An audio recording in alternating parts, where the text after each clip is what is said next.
اعوذ باللہ من الشیطان الرجیم بسم اللہ الرحمن الرحیم رب اشرح لی صدری ویسر لی امری واحلل عقدۃ من لسانی یفقہوا قولی واجعل لی وزیرا من اہلی ربی زدنی علما ربی زدنی علما ربی زدنی علما آمین۔ بسم اللہ الرحمن الرحیم۔ سورہ توبہ آغاز ہوگی۔ یہ ایک باقاعدہ سورت ہے، اس کے دو نام ہیں، سورہ توبہ بھی اور سورۃ البراۃ بھی۔ برات کیوں کہا جاتا ہے اس کو؟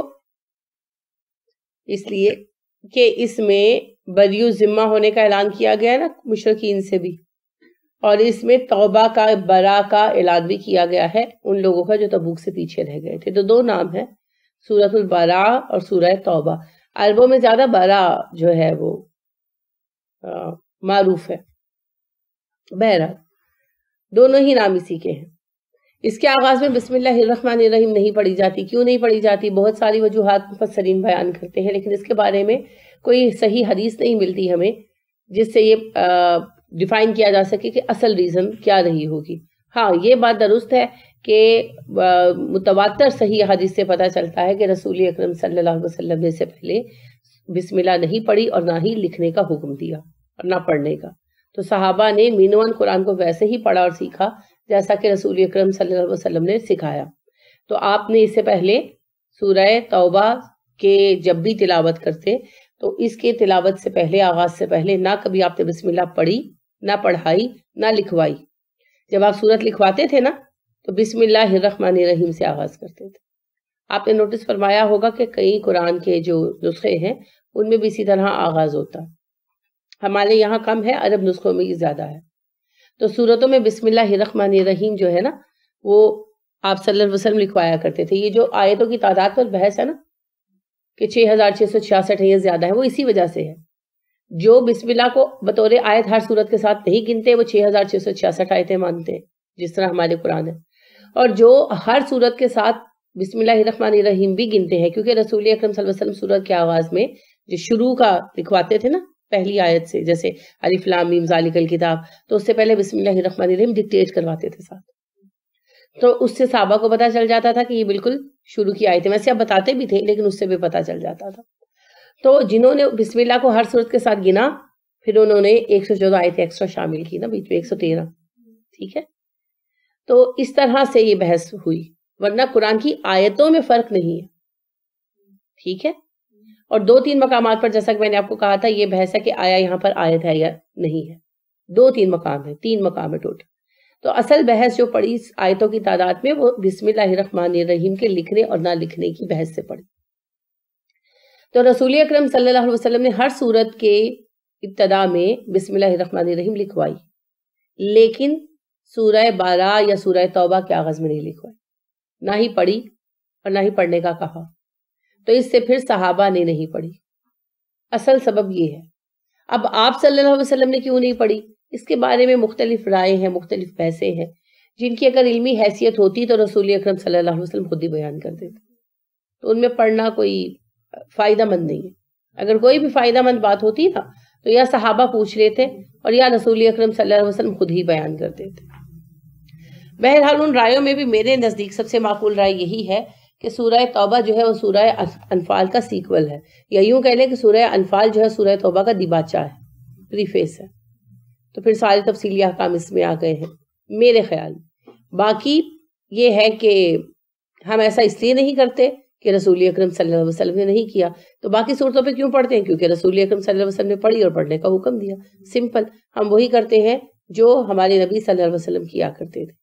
اس سے ایک اور بات بھی پتہ چلتی ہے کہ قرآن کی جمع و تدوین میں بڑی تحقیق سے کام لیا گیا، اور رسول اکرم صلی اللہ علیہ وسلم کے فعل اور قول سے ذرا منہ جو ہے نا، سر منہ جو ہے وہ تجاوز نہیں کیا گیا، ورنہ صحابہ بیٹھ کر سوچ لیتے، لیٹ سپوز کہ بھئی اس سے اختلاف ہوگا، بحث ہوگی، تو چلو بسم اللہ لگا دیتے ہیں، کیا ہے، لیکن کسی نے ایسی کوئی جرت نہیں کی۔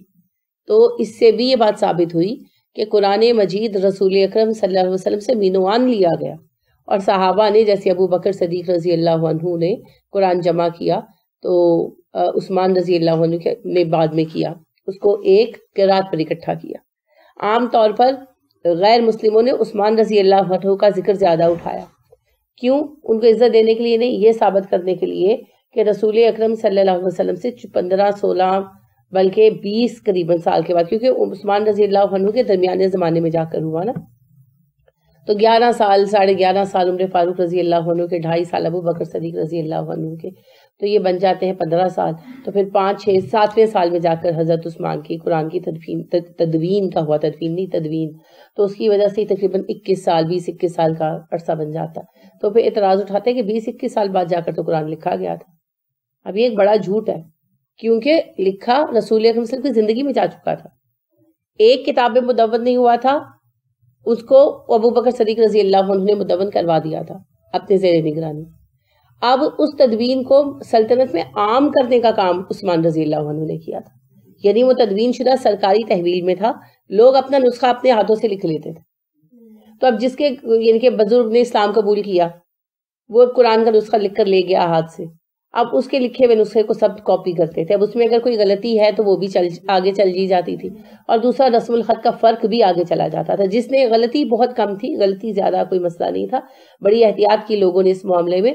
لیکن اصل مسئلہ یہ پیش آیا کہ جس قبیلے سے انہوں نے اسلام قبول کیا، اس قبیلے نے اپنے رسم الخط میں قرآن لکھا، تو وہ اسی رسم الخط میں املا کر کے لے گئے، تو وہ رسم الخط کا فرق چلنے لگا، جس کی وجہ سے مسئلے آنے لگے. اب دیکھیں ہم بھی اردو بولتے ہیں، بھارت والے بھی اردو بولتے ہیں. اچھا، بھارت میں دلی والے بھی اردو بولتے ہیں، اور بمبئی والے بھی اردو بولتے ہیں، لکھنؤ والے بھی اردو بولتے ہیں. سب کی اردو مختلف ہے. اردو گجرات والے اپنے گجرات میں بالکل مختلف ہے، فیصلہ آباد والوں کی بالکل مختلف ہے. ایکسنٹ کا بہت فرق ہے، پشاور والوں کا ایکسنٹ کا بالکل ہی فرق ہے. زبان کی غلطی چھوڑ دیں، مذکر مؤنث کی چھوڑ دیں، تلفظ کا فرق ہے، ایکسنٹ کا فرق ہے. اور جس طرح کا ایکسنٹ سیکھیں گے ویسا ہو جائے گا. ہمارے ایک استاد تھے پنجاب یونیورسٹی میں، جب میں عربی میں ڈپلوما کر رہی تھی، تو ابراہیم بن صالح بن ابراہیم مصری عالم تھے، اور وہ جب آئے تو ہم نے پٹھان سمجھے، ان کا ایکسنٹ بالکل پٹھانے والا تھا. تو انہوں نے بتایا میں مصر سے ہوں. تو پھر انہوں نے خود ہی کہا کہ مجھے پتا ہے کہ آپ لوگ سوچ رہے ہوں گے کہ میں مصر سے ہوں، تو میرا لب و لہجہ پٹھانوں جیسا کیوں ہے. میں نے پی ایچ ڈی کیا ہے اردو میں، اور میں نے پشاور یونیورسٹی سے پی ایچ ڈی کیا ہے، تو اس سے میرا لب و لہجہ پٹھانوں جیسا ہو گیا. وہ بالکل پٹھانوں جیسا بولتے تھے. تو یہ لب و لہجے کا فرق ہے. یہی لب و لہجے کا فرق عربوں میں بھی تھا. اب قرآن نازل ہوا تھا قریش کی زبان میں، وہاں لب و لہجے کے فرق کے ساتھ الفاظ میں بھی فرق آتا تھا. ٹھیک ہے، الفاظ کے معنی میں بھی فرق آتا تھا. تو اس مسئلے سے بچنے کے لیے پھر حضرت عثمان رضی اللہ عنہ نے سب کو قریش کی قرات پر اکٹھا کیا. یہ مسئلہ حذیفہ بن یمان رضی اللہ عنہ نے نوٹس کیا تھا، اور انہوں نے آرمینیا کے محاذ پر تھے، حج کے لیے آئے، اور پھر عثمان رضی اللہ عنہ سے کہا کہ اس امت کی خبر لے اس سے پہلے کہ یہ امت ایسے فتنے میں مبتلا ہو جائے کتاب اللہ کو لے کر جیسے فتنے میں یہود و نصارہ مبتلا ہوئے. عثمان رضی اللہ عنہ obviously حیران ہو گئے، کیونکہ حذیفہ بن یمان رضی اللہ عنہ بڑے سینئر صحابہ میں سے. کون تھے یہ حذیفہ بن یمان؟ لقب کیا تھا؟ جی، رازدار رسول. چنیہ والد یمان ابھی آپ نے پڑھا ہے، غزوہ احد میں مسلمانوں کے ہاتھوں شہید ہو گئے تھے. تو حضرت حذیفہ رضی اللہ عنہ بڑے سینئر صحابہ میں سے تھے، لہٰذا ان کا ایسا کوئی خطرہ مارک کرنا ایک بڑا مسئلہ تھا. تو پھر عثمان رضی اللہ عنہ سے ڈسکشن کی. اس کے بعد پھر انہوں نے پورا بورڈ بلوایا صحابہ کا، صحابہ نے بیٹھ کر ڈسکشن کی، اور پھر اس بات طے ہوئی پوری تفصیلی بحث کے بعد کہ رسول اکرم صلی اللہ علیہ وسلم قرآن کے اول مخاطب تھے، تو جو رسول اکرم صلی اللہ علیہ وسلم کا لب و لہجہ تھا اسی پر سب کو اکٹھا ہونا چاہیے، کیونکہ قرآن کا لب و لہجہ وہی ہے. لہٰذا پھر قریش کے لب و لہجے پر اکٹھا کیا گیا. قریش کی 7 قراتوں کو قرآن کی قراتیں قرار دیا گیا. اس سے باہر جا کر کوئی قرات نہیں کر سکتا. قرات لب و لہجے ہے. ٹھیک ہے، اب جو ہے نا اس کے لیے پھر ضروری تھا کہ تحریر کا انداز ایک ہی ہو. انداز تحریر جو ہے نا وہ ایک ہی ہو، کیونکہ ہر ایکسنٹ کے ساتھ لکھنے میں بھی تھوڑا سا فرق آتا. تو لہٰذا پھر اس کے لیے عثمان رضی اللہ عنہ نے اسی بورڈ کو بٹھایا.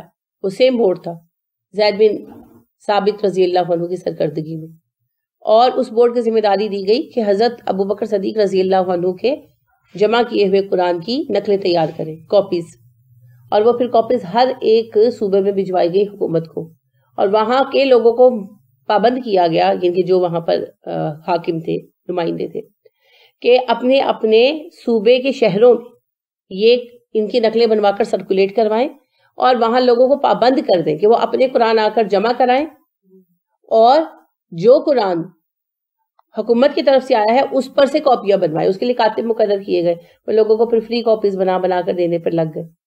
تو سارے قرآن جمع کر لیے گئے. قرآنوں کا کیا کیا جاتا؟ یہ ایک بڑا ایشو ہوا. پھر کافی بحث کے بعد طے ہوا جلا دیے جائیں. اور یہ صرف عثمان رضی اللہ عنہ کی تنہا رائے نہیں تھی، یہ صحابہ کی رائے تھی. صحابہ کے بورڈ نے فیصلہ کیا، کیونکہ کہیں بھی وہ قرآن رکھ دیے جاتے پھر نکل آتے، پھر کیا بحث چھڑتی، یہ اصلی قرآن ہے یہ نقلی قرآن ہے نا. جیسے پچھلے سال ٹی وی پر ایک بڑا ڈرامہ ہوا تھا، ایک غار میں سے لاکھوں قرآن کے نسخے نکل آئے، معجزہ قرآن کا. بھئی معجزہ کیا، کتنا عرصہ یہ ضعیف صفحات جا جا کے وہاں ڈالتے تھے، بعد میں کسی نے اس کو دیکھ لیا کر لیا تو اس کو یوں ہائی لائٹ کر دیتے تھے. وہ سارے قرآن ایک وہ کمرے میں وہ غار کو صاف صوف کر کے لگا کر تو نمائش لگا دی کی. عجیب ڈرامے بازی چلتی ہے. آپ کہیں بھی قرآن ڈالتے جائیں. ایک اور ٹی وی پر ہی نیوز آئی تھی، ایک خاتون نے اپنے گھر میں 2 کنویں کھدوا لی ہیں اور ان کنووں میں وہ قرآن جو ضعیف جمع ہوتے ہیں وہ ڈلواتی جاتی ہے. ایک کنواں آدھا بھر چکا ہے، ایک حصہ بھر چکا ہے. اچھا جب بھر جائیں گے پھر کیا کرو گے؟ کیا کرو گے؟ پھر نمائش لگا دیں گے. سب ڈرامے بازی ہیں. اچھا جی ایک اور فیشن بڑا ہوا، کیا پچھلے 8-10 سال پہلے جب راوی کا پانی اترتا تھا نا تو خشک ٹاپو نکلتے تھے، ان ٹاپوؤں پر جا کر قرآن کے صفحات دباتے تھے کہ جی بعد میں پانی آ جائے گا، اور جب پانی اترتا تھا وہ سارے صفحات باہر نکال جاتا. پھر لڑائیاں ہوتی تھی، اس نے قرآن پھینکا اس نے پھینکا. عقل کہاں گئی آپ لوگوں کی؟ آپ جہاں بھی قرآن یا کوئی بھی صفحہ رکھیں گے وہ کبھی نہ کبھی تو نکلے گا. حل کیا ہے؟ جلا دینا. انما الاعمال بالنیات. آپ قرآن ضائع کرنے کے لیے جلا رہے ہیں یا ضعیف ہو جانے والے نسخے کو محض بے ادبی سے بچانے کے لیے جلا رہے ہیں؟ کیا اللہ اتنا بھی نہیں جانتا؟ اور آپ کو یہ لگتا ہے کہ آج آپ کی یہ ڈرامے بازیاں صحیح ہیں اور اس وقت صحابہ جنہوں نے قرآن کے نفاذ کے لیے پوری زندگیاں جنگوں میں گزار دی وہ غلط تھے؟ تو صحابہ کرام رضی اللہ عنہم علیہ مجمعین کی اجتماعی کونسل کا فیصلہ تھا کہ جو قرآن جمع کیے گئے ہیں وہ سب نظر آتش کر دیے جائیں. اور ایسا نہ کیا جاتا تو میں آپ کو گارنٹی سے کہتی ہوں آج آپ لڑ رہے ہوتے اصلی قرآن یہ ہے، اصلی قرآن یہ ہے. لہٰذا اللہ کی برکتیں نازل ہوں اور درجات بلند ہوں لوگوں کی. اور اسی بات کو ہمارے جیسے جاہلوں کو بھڑکانے کا ذریعہ بنایا گیا عثمان رضی اللہ عنہ کے خلاف. عثمان رضی اللہ عنہ کے خلاف جو کمپین چلی نا بغاوت کی، اس میں بڑی وجہ یہ رکھی کہ جس نے قرآن جلوا دی یہ تو منافق ہے معاذ اللہ. پہلی بات یہ ہے کہ یہ صرف عثمان رضی اللہ عنہ کا فیصلہ نہیں تھا، یہ سب صحابہ کی کونسل کا فیصلہ تھا. تو معاذ اللہ پھر سارے صحابہ کو منافق ماننا پڑے گا معاذ اللہ جتنے اس وقت موجود تھے. دوسری بات یہ ہے کہ آپ جتنا چاہے غور فرمائیں آپ آخر میں اسی نتیجے پر پہنچیں گے کہ اس سے اچھا حل کوئی نہیں تھا. اور اگر انہوں نے یہ ذمہ داری نہ لی ہوتی تو آج آپ ایک قرآن پر بھی اکٹھے نہ ہو سکتے. جیسے کہتے ہیں موبائلوں میں آیتیں آتی ہیں یہ قیامت کی نشانی کو ہم بیکار بات ہے. ایسے پھر طریقے سے دوسرے بندوں کو پریشان ہی کرنے والی بات ہوتی ہے. یہ کر دیا آپ نے مٹا دیا، اس کا مطلب قیامت کی نشانی قرآن پر مٹنے والا ہوگا. نہیں جی قرآن نہیں مٹے گا، بے فکر رہیں. اور قرآن اٹھایا جائے گا، اور اٹھایا جانا بمانے قرآن اٹھا لیا جائے گا. وہ ایک خاص وقت پر ہونا ہے، وہ وقت نہیں آیا اور وہ مسلمانوں پر آئے گا بھی نہیں. وہ مسلمانوں کے بعد کی باتیں. اور موبائل سے ڈیلیٹ کرنا ایسے ہی ہے جیسے آپ کسی اضافی قرآن کو صدقہ کر دیتے ہیں یا پھٹے ہوئے کو جلا دیتے ہیں کہ بے ادبی اور بے حرمتی نہ ہو. اسی طرح جب آپ کا موبائل کا ڈیٹا بھرنے لگتا ہے تو آپ اس میں مختلف چیزیں ڈیلیٹ کرتے ہیں، تو آیتوں کے میسیجز بھی بہت سارے ہوتے ہیں ڈیلیٹ کر دیتے ہیں. اس میں کوئی گناہ نہیں ہے، بیکار کی باتیں. انہیں کہ جو موبائل پر آپ ننگی تصویریں دیکھتے ہیں وہ قیامت کی علامت نہیں ہے.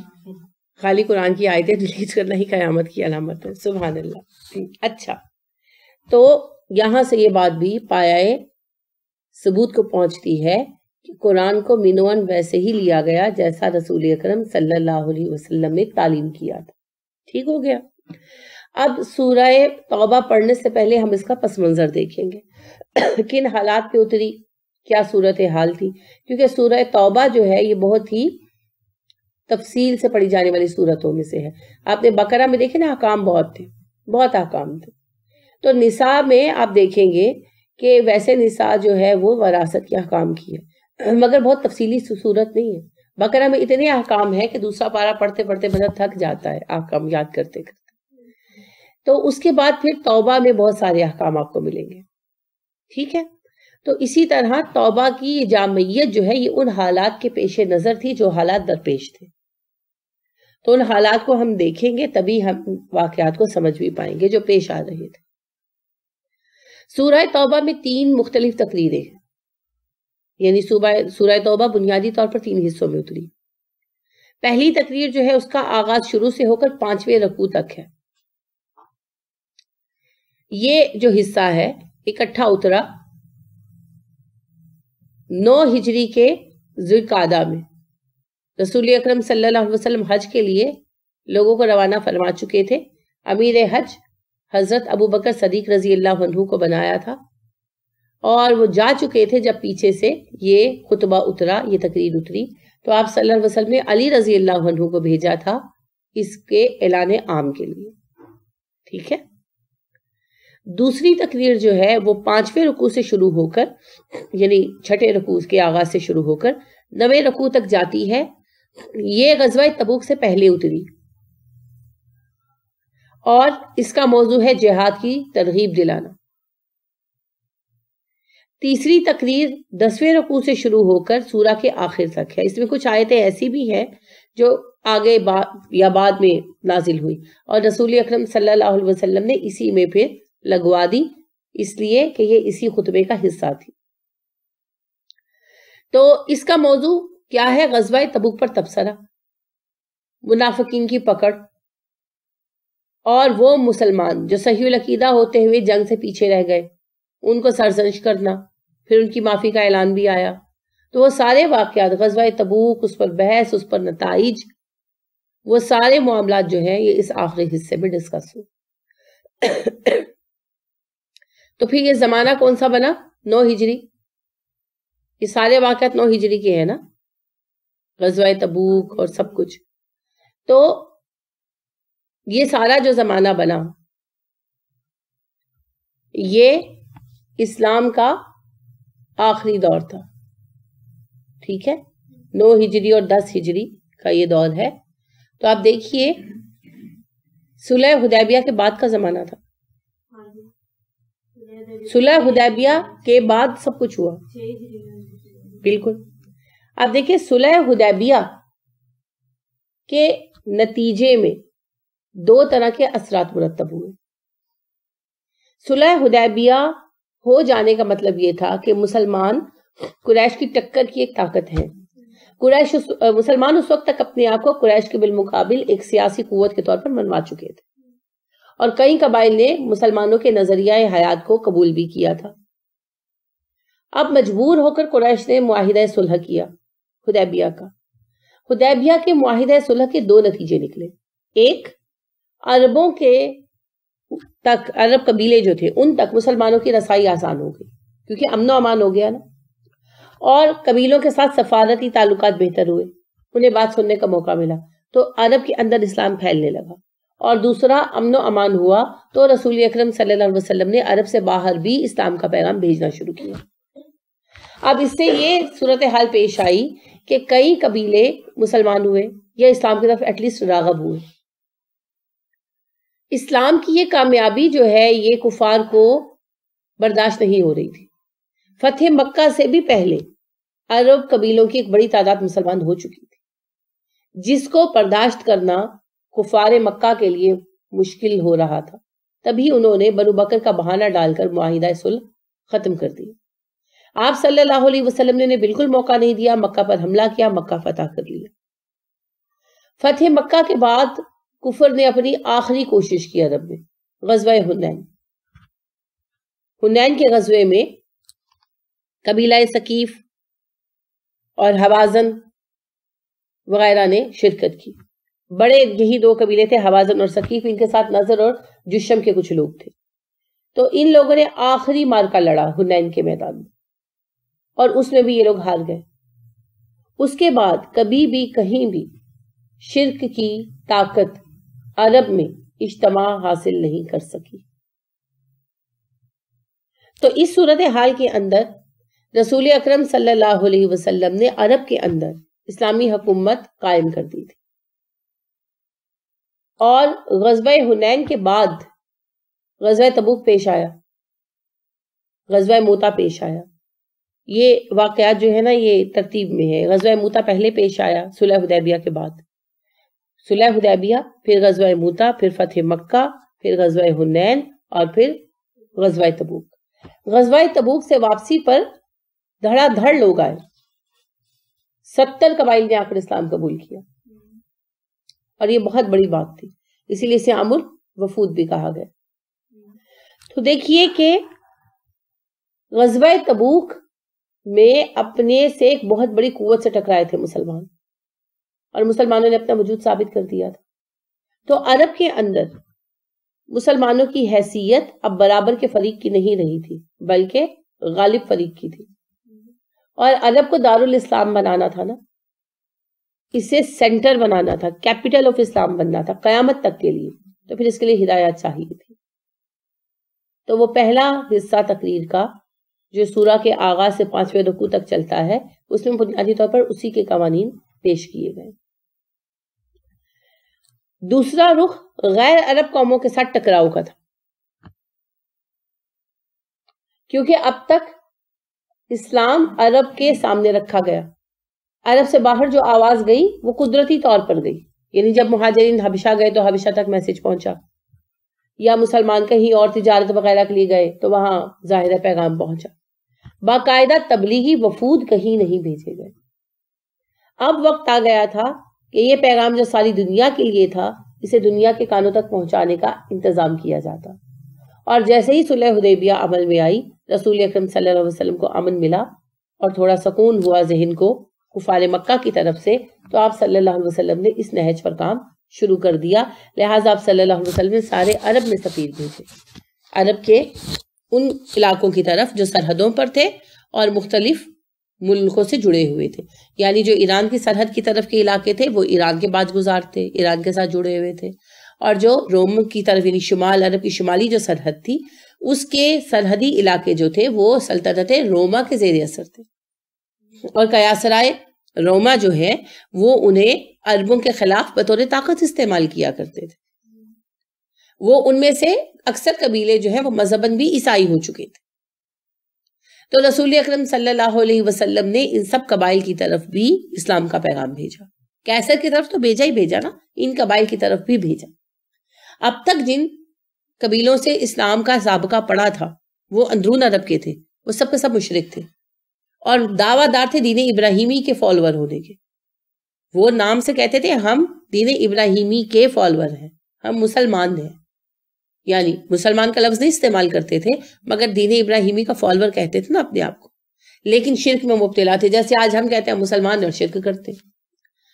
اور سرحدوں کے جو علاقے تھے ان میں سے کچھ آتش پرست ہو چکے تھے جو ایران کی سائڈ کے تھے، اور اکثریت جو روم کی سائڈ کے تھے وہ سب عیسائی ہو چکے تھے، ان سے ابھی تک مسلمانوں کا سابقہ نہیں پڑا تھا۔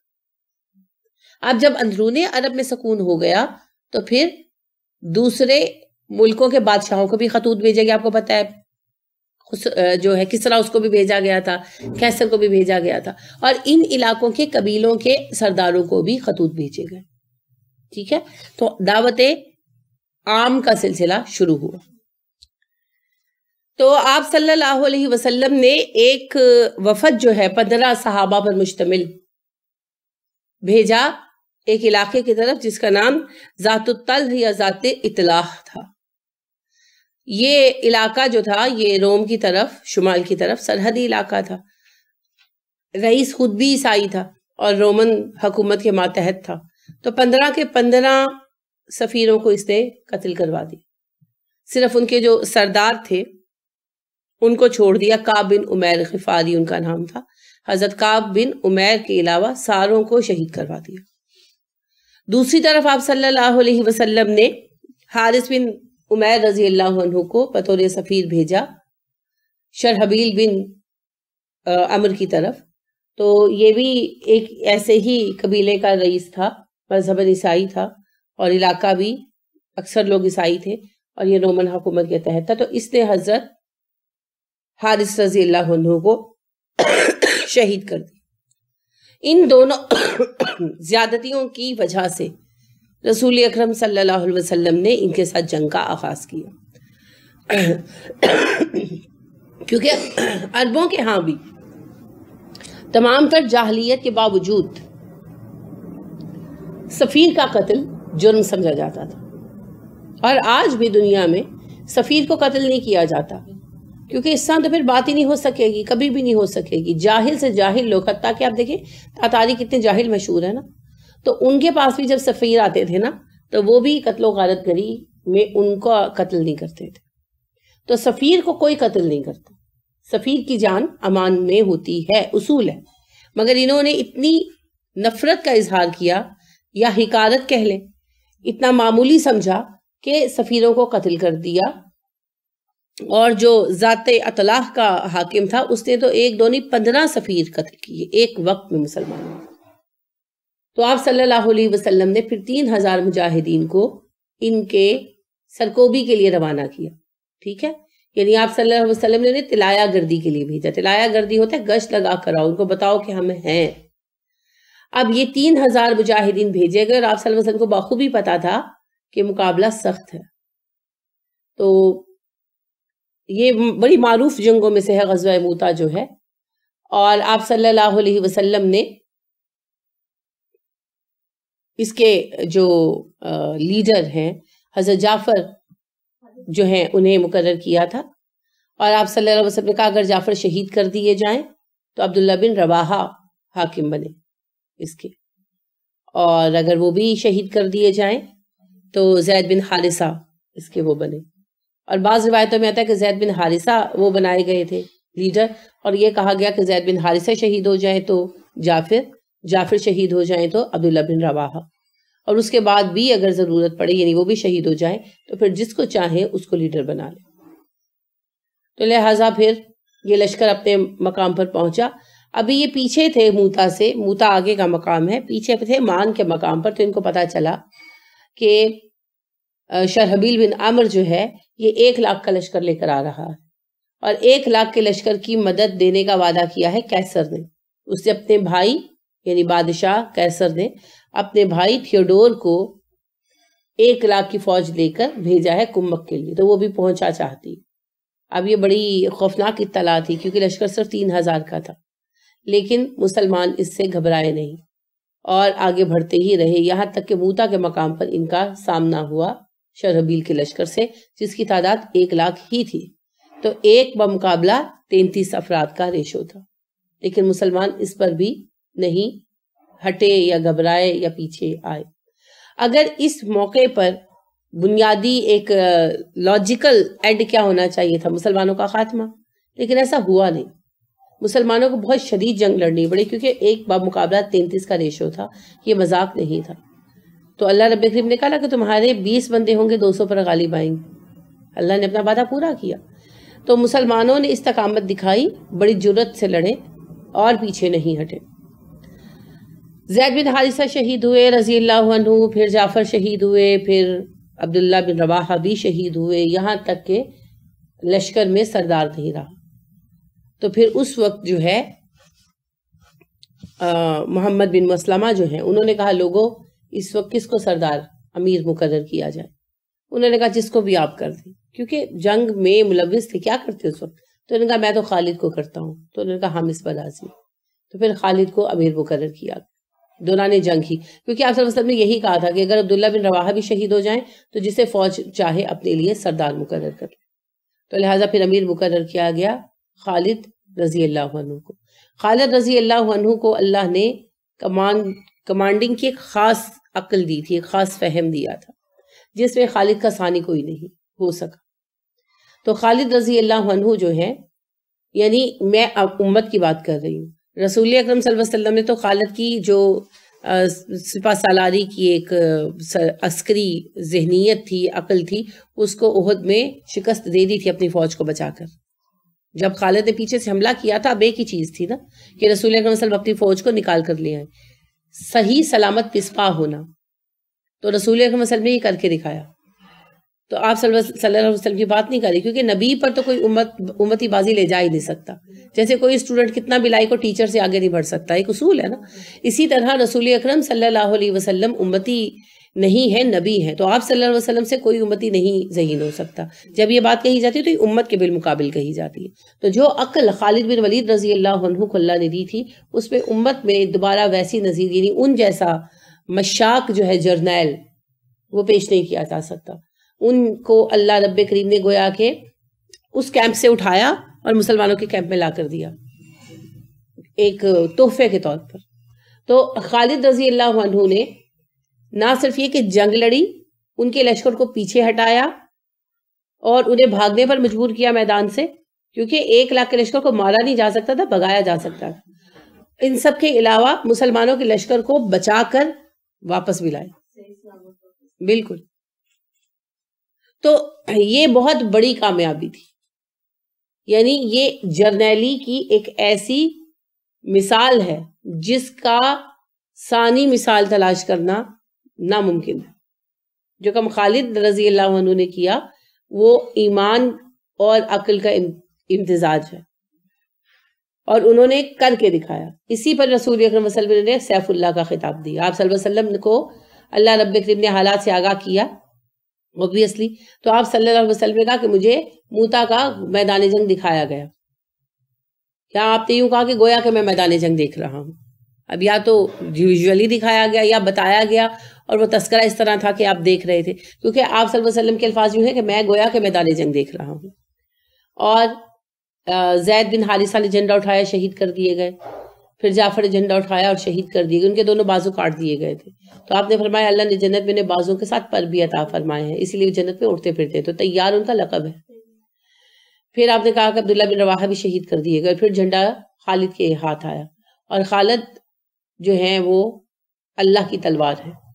تو بتایا جاتا ہے تاریخ کے اعتبار سے کہ خالد اس شان سے لڑے کہ ان کے ہاتھ سے اس روز 9 تلواریں ٹوٹی، یعنی اتنی تلوار چلائی کہ تلواریں ٹوٹ جاتی تھی. تو خالد نے رضی اللہ عنہ ایسی عقل اللہ کی دی ہوئی استعمال کی اور ایسی صلاحیت کا مظاہرہ کیا کہ دشمن کو میدان سے بھاگنے پر بھی مجبور کیا اور اپنی فوج کو بچا کر بھی لے آئے. بعض لوگ بڑی مجبوری سے لکھتے ہیں کہ 1 لاکھ کے مقابلے میں 3000 فوج کو بچا کر لانا ہی کارنامہ تھا. نہیں، ایسی نہیں ہے بات. خالد رضی اللہ عنہ نے دشمن کو شکست دی. اگر وہ لوگ فتح کی حالت میں ہوتے تو 3000 کو بھاگنے دیتے، پیچھے ہٹنے دیتے. اور خالد یہ تھوڑی تھا کہ بس وہاں سے پیچھے ہٹ اور بھاگ کر مدینہ آ گئے. مدینہ کوئی ساتھ پڑا ہوا تھا، پیچھا نہ کرتے. اور دوسری بات یہ ہے کہ وہاں 2-3 دن کیمپ بھی رہا، کیونکہ زخمیوں کو نہیں دیکھنا تھا. 1 لاکھ کی فوج اور 3000 کی فوج کا مقابلہ تھا، تو زخمی تو بہت سارے تھے.